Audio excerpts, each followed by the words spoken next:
Et bonjour, voilà, on est le 13 dimanche encore. Donc voici le stade de mes tomates que je vous avais montré les semis. Cela c'est début mars. Voilà. Donc j'en ai repiqué quelques-unes quand même. Je les fais en barquette et je les repique et je les plante en pleine terre. Début mai, on va dire racines nues. Donc celle-là, vous voyez, ça a été repiqué et il y en a encore beaucoup. Bon, en gros, les semis sont bien sortis. Un peu plus tardif de persimon. Très bonne variété. Des aubergines, des poivrons, encore des poivrons qui sortent juste. Semer début mars quand même, ça met du temps. Une barquette de cœur de bœuf zébré qui a été repiqué. Les courgettes jaunes commencent à sortir, vous voyez. Et là, c'est les tomates que j'ai repiquées, des barquettes en pot individuel. Donc ça me prend énormément de place si je fais tout en godet, vous voyez. Chaque cagette, il y a 24 plants dans des godets de 9 par 9. Donc voilà. Donc quand je vous dis que la gariguette, ça produit, j'en ai mis quelques pieds l'année dernière sous serre. Il y aura de la fraise. Des petits basilics qui sortent, non, des salades très vite. Alors on continue. Les courgettes jaunes arrivent. Je les sème un peu plus tard parce que ça pousse très vite. Et ça n'aime pas rester longtemps en godet. Contrairement aux tomates et tout. Les concombres sont sortis vite. Donc quand il y en a qui sortent pas, eh bien je remets une graine. Donc c'est comme ça. J'ai fait mon calcul, la quantité en godet. Et dès qu'il y a un trou, je remets une graine. Voilà.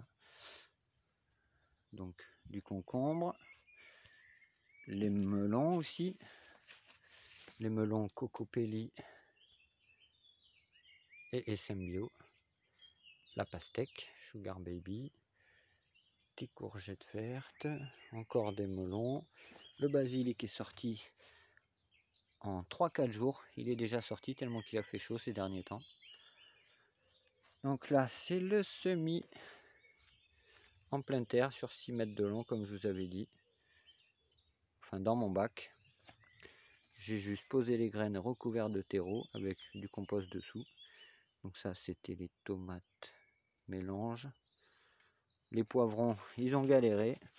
J'ai un rongeur qui est passé, qui m'avait fait tout plein de galeries tout le long. Il a abîmé les poivrons, donc j'ai ressemé du basilic qui est en train de sortir. Du petit basilic. Il sort un peu de partout. Donc dès qu'il y a un trou, hop, je ressème. Là, c'est les tomates cerises collection. Vous voyez, SM Bio, les mêmes sachets.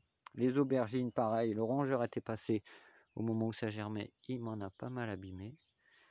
Il y en aura quelques-unes, mais j'en ai aussi en barquette. Là, des petits poivrons, pareil. Vous voyez, la galerie du rongeur, elle passe en plein dedans. Pouf.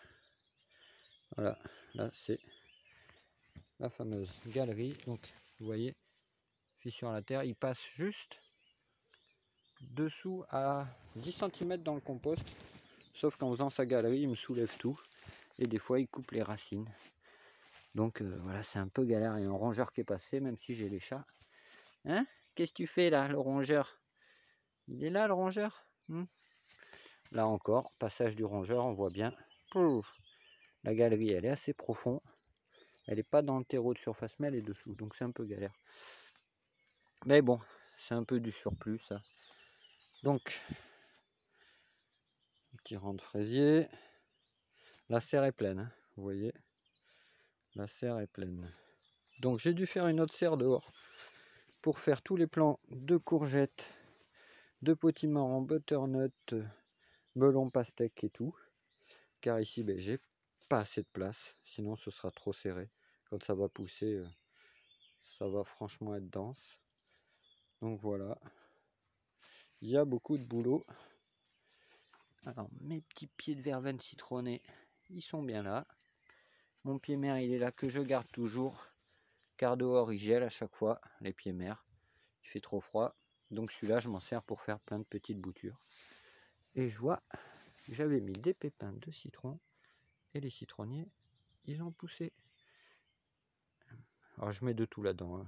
Petite bouture de raisin, des salades qui ont poussé toutes seules, comme ça là.